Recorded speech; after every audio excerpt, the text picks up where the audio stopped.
Hello students, in this lecture we are going to see the two concepts of interprocess communication.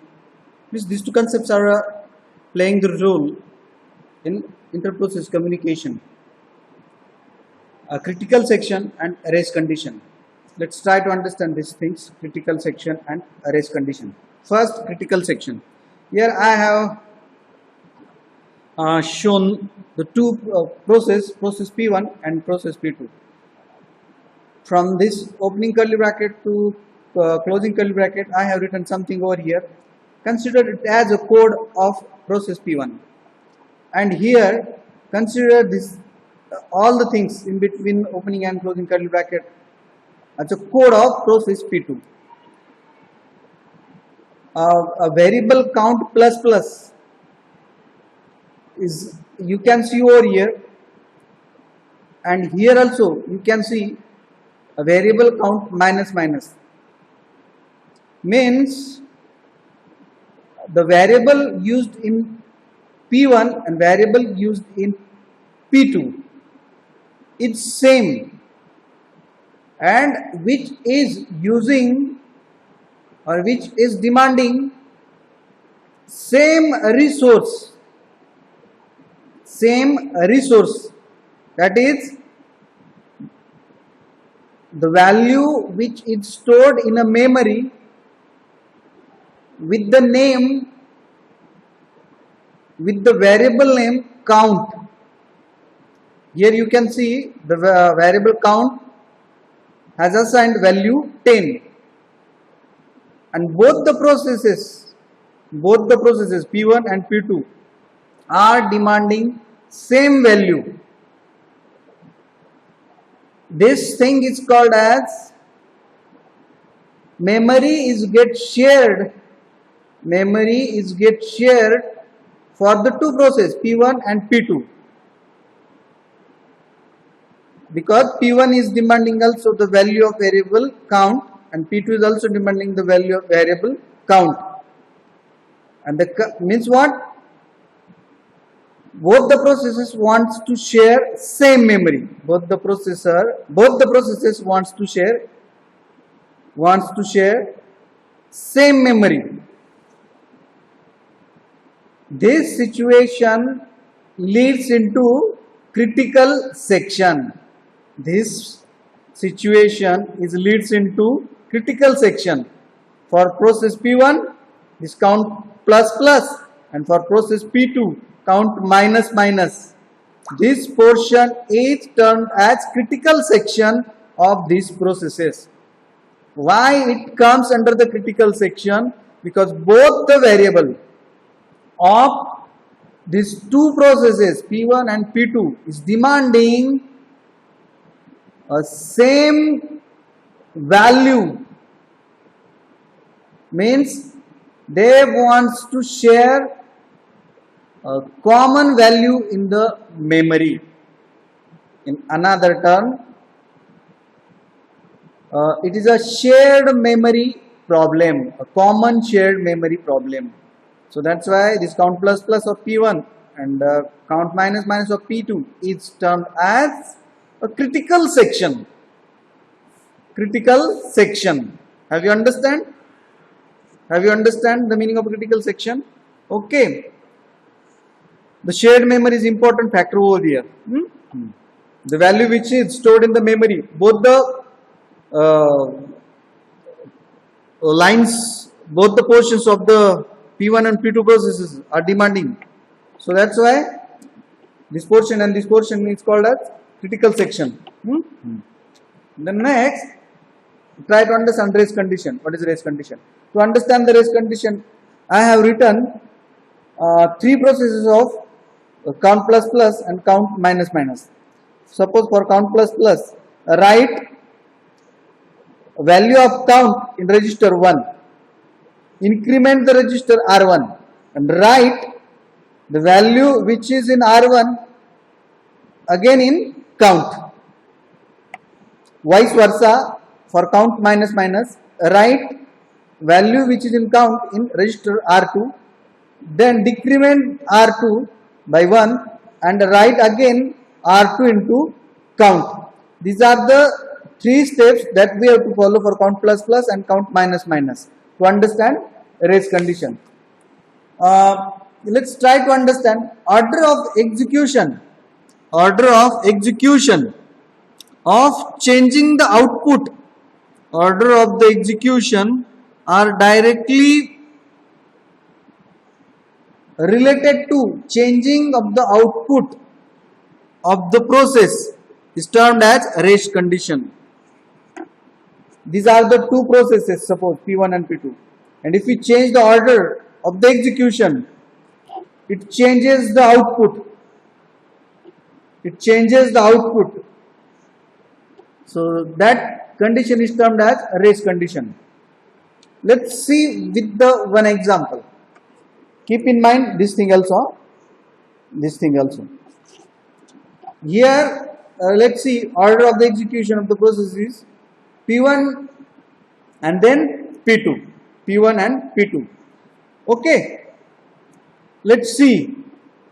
For P1, initially, suppose count is equal to 0. What will happen? The value of count 0. It is get stored in R1, then incremented R1 by 1. It means in R1 the values becomes 11. Write that R1 into count means finally we get the value in count 11. Right? What we will get? 11 in count if we process all the things. Right? Then next for P2, if we process the same, which value we will get? Which value we will get? Now count 10, then by decrementing R2 and storing it into count, we will get a different value over here. Right? If we process, if the count is 10, then if we process P1 for count plus plus and P2 for count minus minus, we will get 11 and 9. Let's see with the example.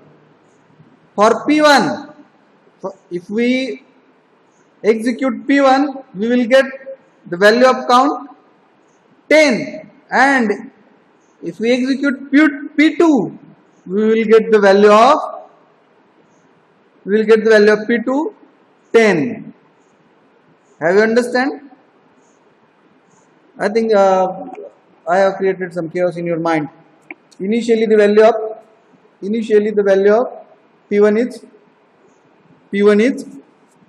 count is 10, then it will get incremented 11 and stored into R1, that is 11. Alright, so C become 11 here for P1. Now the value of count is 11. If we execute P2, then the value of count is 11. So in R2 we will get 11. If we decrement R2, then we will get 10. And if we store the value of R2 in count, then we will get count is equal to 10. Order of execution if like this, P1 and then P2, then we will get value of count 10. If P1 executes first two steps, suppose, and then get preempted, and P2 starts. P2 executes three processes, three steps, and after that it will get preempted, and then P1 starts, which value we will get? Let's see. P1 1 2. Now count 10 in R1 10. Increment R2, it means 11. Now in R1 11. Now here R1 is equal to 11 because we have executed only two steps. So this step is not get executed. So count is get not executed. So R1 having 11. Then this process get printed. P2. Right? 1 2 3. This thing we have to execute. Which thing? This thing 1 2 3. Now in count, the value of count is I cannot say it's 11. Here I have say 11 because in count 11 is get stored.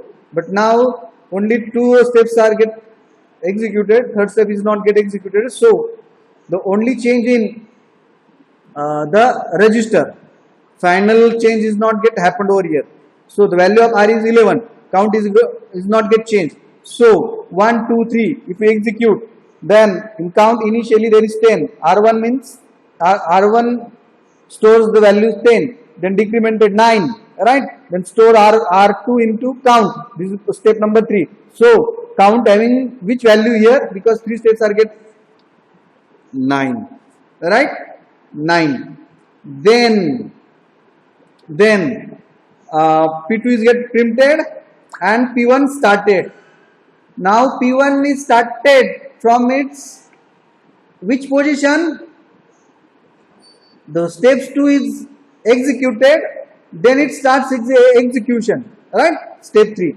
R is equal to 11. So R1 is equal to 11. So R1 is get stored into count. So we will get value of count here 11. Here if the order of execution is like this, then we will get the value of count 10. And if the order of the execution, because of the non-preemption and preemptive manner of the processes, then we will get the value of 11. This is third example. You can see if we change the order, then we will get the value of count 9. So at the end of race, we will get the different values. At the end of race, we will get the different value. This situation is called as race condition. Order of the execution of the processes, if we changes, then output also will get changed. This phenomena is called as race condition. Have you understand? Okay. The next, which is important, mutual exclusion. As we have seen, critical condition. Right?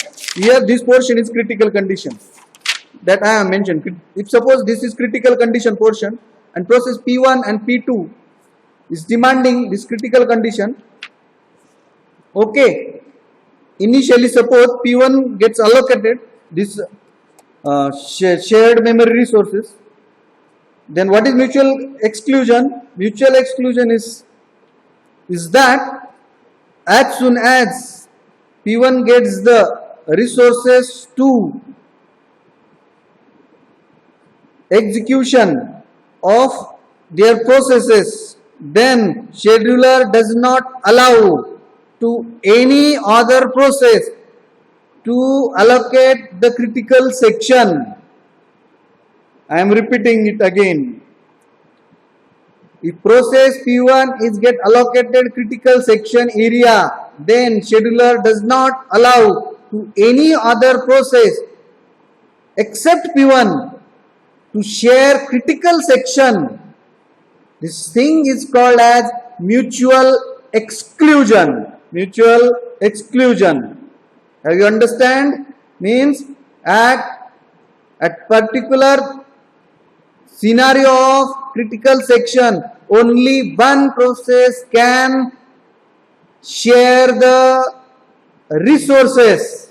No other processes get the idea to share the resources of critical section. This type of scheduling of execution of processes is termed as mutual exclusion. Okay, thank you for these 3 things: mutual exclusion, critical section, and race condition.